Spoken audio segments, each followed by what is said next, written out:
Hello! In this video we will be covering Module 2, Lesson number 4, where we will be converting between fractions, decimals, and percents. We start off by converting decimals to percents. Now since decimals are based on the number 1, and percents are based on the number 100, or per 100, when we convert a decimal to a percent, we multiply the decimal by 100. Another way of thinking about that is we move the decimal point 2 places to the right. So when we're going to convert 37 hundredths, or 0.37, to percent form, we take 37 hundredths, or 0.37, and multiply it by 100. When we multiply by 100, that does essentially move the decimal point 2 places to the right, giving us our answer of 37, and since we are writing this in percent form, we need to remember to tack on our percent sign, 37%. Okay. Similarly, in part B, we're going to convert 3 into percent form, so we take the number 3 and multiply it by 100. And 3 times 100, well, that is 300%. But we can also look at that with our moving the decimal point. The number 3, or any whole number, we can always tack on as many zeros as we would like to the right of the decimal point.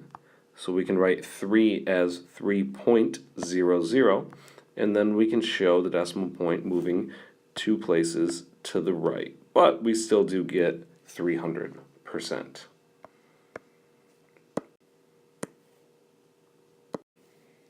Now, the next step, when we convert percents to decimals, we divide the percent by 100, or move the decimal point on the percent 2 places to the left. And we also get rid of the percent sign. So if we're going to take 14% and convert it to a decimal, we're going to take 14 and divide it by 100. And 14 divided by 100 is 0.14, or 14 100ths. And that also can be shown by moving the decimal point on 14 2 places to the left, giving us an answer of 0.14. Part B, 0.5%. We're going to, again, move the decimal point 2 places to the left, but I'm going to show that with division. So we're going to take 0.5 and divide it by 100. And when we do that division, the decimal point does move 2 places to the left, and we get 0.005, or 5 thousandths. The 5 is now in the thousandths place. Okay? And again, I can show that by moving my decimal point once, twice to the left, and that's where that extra 0 comes in. Finally, part C, 500%. I'm going to take 500 and divide it by 100, and 500 divided by 100 is 5, and that decimal point does move 2 places to the left. So our answer here is 5. 500% written in decimal form is 5. Moving on, we are going to look at converting fractions to percents. Now, since fractions are based on the number 1, percents on the number 100, to convert a fraction to a percent, we multiply the fraction by 100 and simplify as necessary. So we'll take our 2/5 in part A, and in order to convert it to a percent, we're going to multiply it by 100. And I'm going to write that 100 as 100 over 1, just because that's kind of the way that we're used to writing when we're multiplying fractions. We'll multiply the numerators. 2 times 100 is 200. Multiply the denominators. 5 times 1 is 5. We can then do the division. 200 divided by 5, and we get 40. Now, since we are writing these fractions in percent form, I am going to tack on my percent symbol and write this as 40%. In part B, it just so happens that we're given a mixed number to start with. we still do this problem in the exact same way as we did above. We might just have a couple of extra steps. We are going to take 1 3/8, which is a fraction, a mixed number, and to convert it to a percent, we multiply it by 100, and I am just going to write that 100 over 1. In order to multiply these two fractions together, or a mixed number times a fraction, we need to write that mixed number as an improper fraction. So 1 3/8 is the same as 11/8, and we're going to multiply that by 100 over 1. In the numerators, if I multiply 11 times 100, that is 1100, or 1100. And in the denominator, 8 times 1 is 8. Now, in order to simplify this, both the numerator and the denominator are even, therefore divisible by 2, but it turns out that they're actually divisible by 4 also. So I'm going to show this by factoring. 1100 is equal to 275 times 4. And in the denominator, 8 is equal to 2 times 4. Now I can divide my common factor, or cancel my common factor, the 4's divide, and we're left with 275 halves, or 275 over 2, and that fraction is equal to 137 1/2%. Next, we'll flip it around and we'll convert percents back to fractions. When we convert a percent back to a fraction, instead of multiplying, now we divide the percent by 100 and simplify as necessary. So we take 45% to convert it to a fraction. We divide 45 by 100. I'm going to show this one with factoring also. 45 is 9 times 5, and 100 is 20 times 5. So 45% is equal to 9/20, or 9 over 20. In part B, we still do the same first step, divide by 100.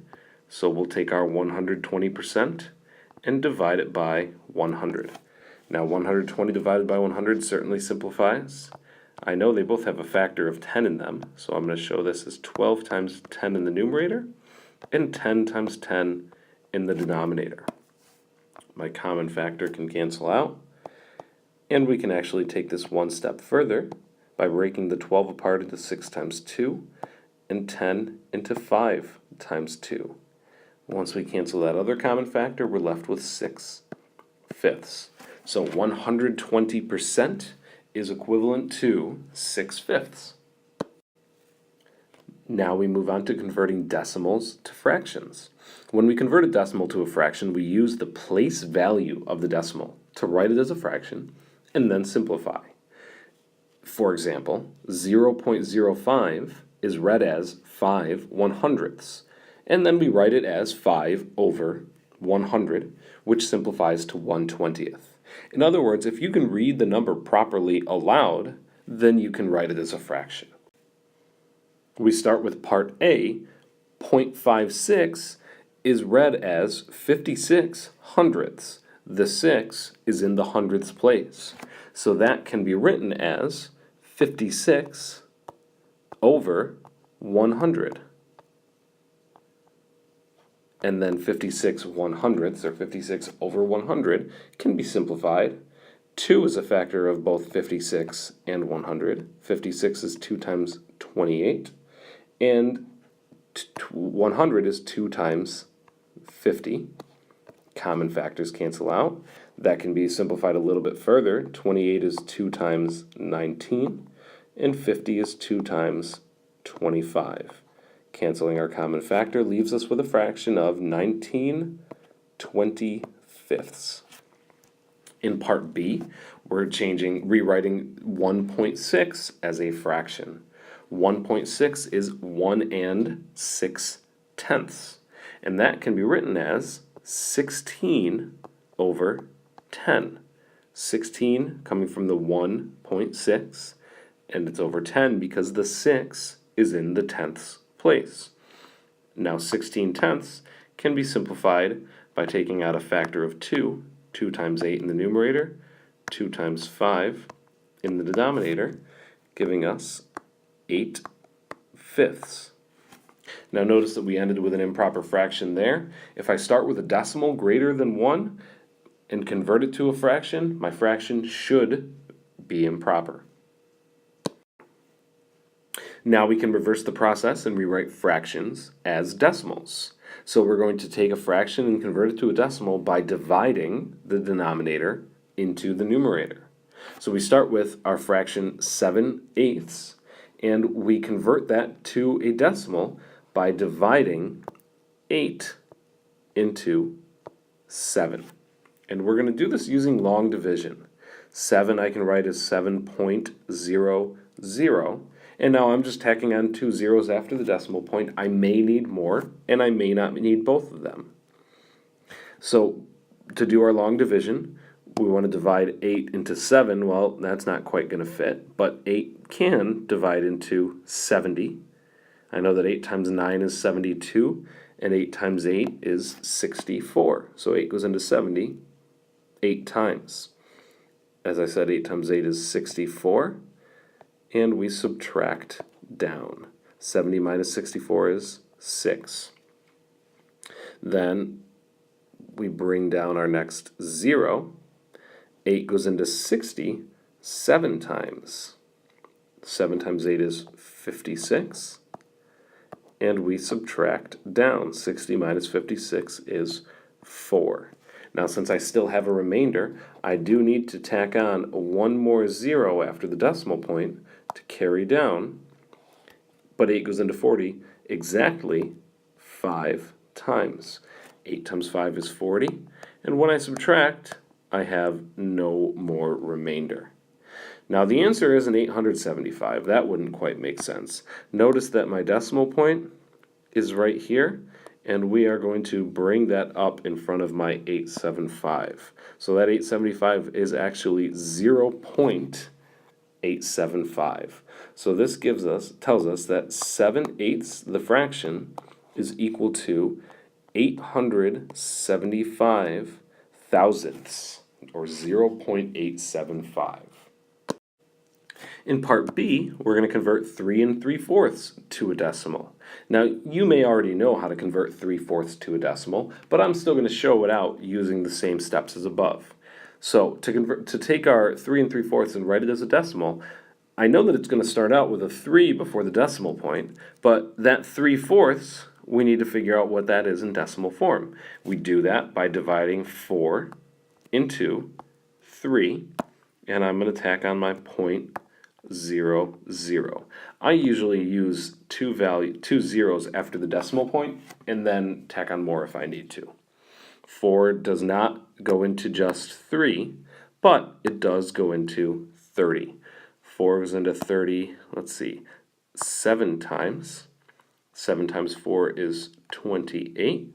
We subtract down and it leaves us with 2.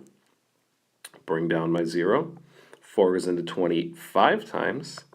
5 times 4 is exactly 20. When we subtract, that leaves us with no remainder.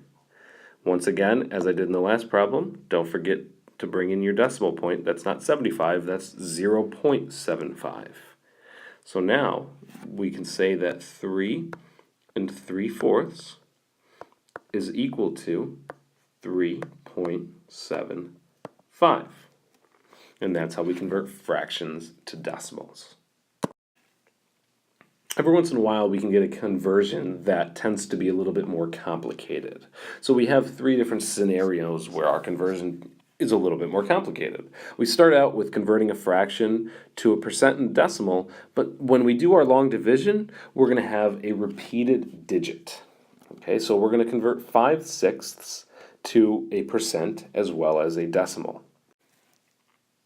If you remember, in order to convert a fraction to a percent, we take that fraction, 5/6, and multiply it by 100.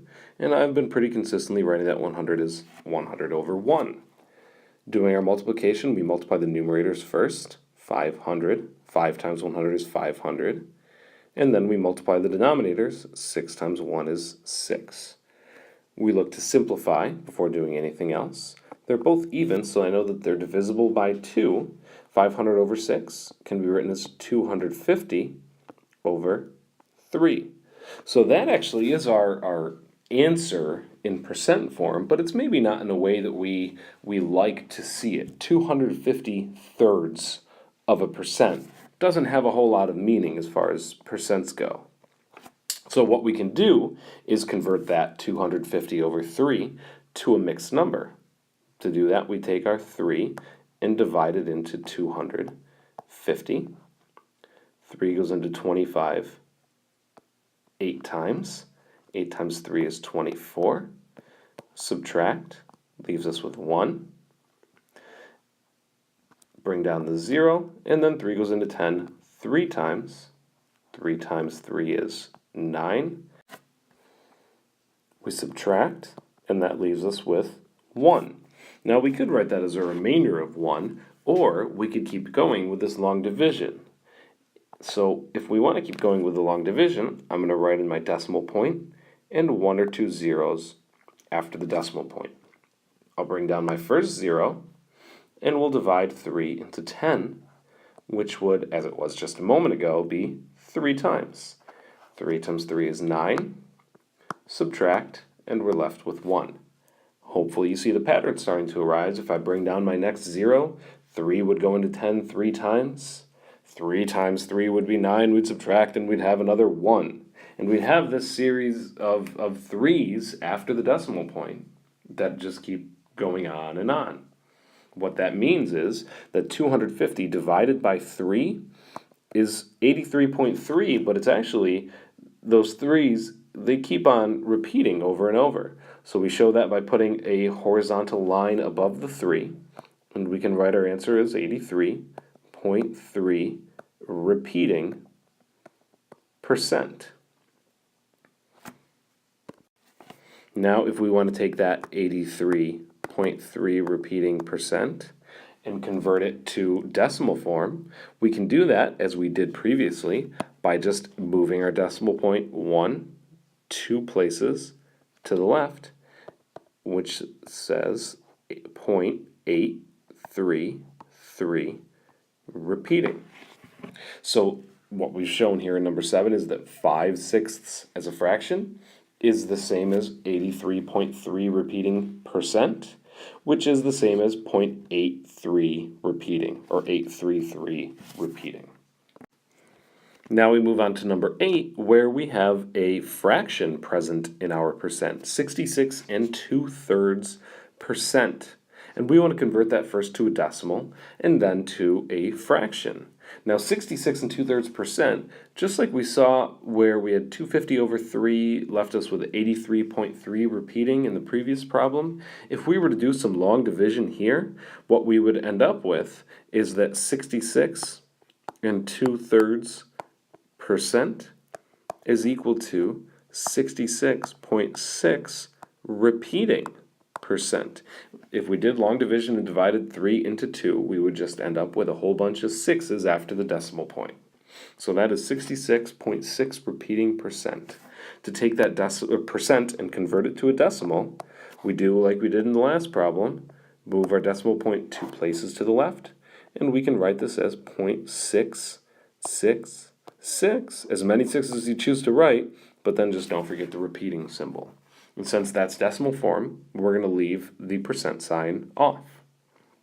Now to take that 0.666 repeating and convert it back to a fraction, well, that 0.6 repeating is, well, it's simply 2/3. 0.6 repeating is equal to 2/3. When we get to the next slide, there's going to be a table of handy values to remember, memorize, have a quick recall of, and that this is going to be on the list. That 0.6 repeating is equal to 2/3. It's a really, really crucial one to remember. It can just make a lot of problems easier. The same deal with 1/3 is 0.3 repeating. Now we move on to number 9, where we have to convert our percent to both a decimal and a fraction, and our percent just happens to already have a decimal in it. Well, we treat it the exact same way. We're going to take 34.5% and convert it to a decimal by moving our decimal point, 1, 2 places to the left, giving us 0.345. So there in one step, we've got it from percent form into decimal form. Then we take our answer in decimal form and do the second part of the problem, convert it to a fraction. We do that by writing our decimal, or reading our decimal aloud, not 0.345, but in its proper form, 345 thousandths. So that 0.345 can be written as 345 over 1,000. Okay, now that certainly can be simplified a little bit. In our numerator, we have a factor of 5. 345 is 5 times 69. And in the denominator, 1,000 is 5 times 200. We have those common factors that can divide, leaving us with 69 over 200. So we've taken our 34.5%, written it as a decimal, 0.345, and it's a fraction in simplest form, 69 over 200. Now the final step in all of these conversions is to be given a list of numbers and be able to order them from smallest to largest, and those numbers can be given in any way. So what we're looking at here is 7 different numbers, and they're given as whole numbers, fractions, decimals, and percents. And probably the easiest way to write them in order from smallest to largest is to take each one and convert it to decimal form. Now, 3/4 and in decimal form is 0.75. 34 hundredths, well, that one's already in decimal form. 35%, to convert that to decimal form, we move the decimal point 2 places to the left, so that would be 0.35. 5/8, to convert that to decimal form, we have to do a little bit of long division. And if we divide 8 into 5, tack a couple of zeros on after the decimal point, 8 goes into 50 6 times. 6 times 8 is 48. Subtract, we have 2. Bring down the 0. 8 goes into 20 twice. 2 times 8 is 16. Subtract, and we have 4. We need one more 0 after the decimal point because 8 goes into 40 5 times exactly. And when we multiply back down, we subtract 40 and have no remainder. So that 5/8, that was a little bit of work to get that one in decimal form. But in decimal form, 5/8 is 0.625. 2 more to look at here. 12.5% or 12.5%. Move the decimal point 2 places to the left. 0.125. And then we have a 0 and a 1. And if you notice, the other 5 numbers in front of you are between 0 and 1. So we're going to order these numbers from smallest to largest. We start with 0. The next number larger than 0, we look the first digit to the right of the decimal point. The smallest is 0.125.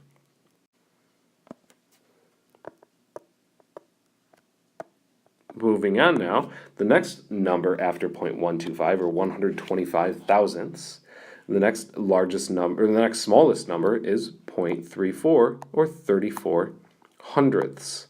So we're still focusing on that first digit to the right of the decimal point. After 34 hundredths is 35 hundredths or 0.35. Moving on from there, the next largest number is 0.625 or 625 thousandths. Notice that we're switching kind of back and forth between hundredths and thousandths. That doesn't determine which number is larger. What matters first is the first digit to the right of the decimal point. Okay, so after 0.625, we're going to move on now to the next smallest number after the decimal point is 0.75. And then finally, the largest number of the 7 is 1. So in order, 0, 125 thousandths, 34 hundredths, 35 hundredths, 625 thousandths, 75 hundredths, and then 1. Now we end the section with a table of common equivalent forms. And if you could commit this table to memory, it'll make all the rest of your math classes significantly easier, because these fractions and decimals and percents come up constantly throughout various math courses. And the ones that are harder to remember are that 1/3 as a fraction is equal to 0.3 repeating, and that is 33 1/3%. And then 2/3 as a fraction is 0.6 repeating, which is 66 2/3%. This table, if you remember part of it, most of it, all of it, it'll only help you as you move on through your math courses. That's the end of this lesson. Thank you for listening.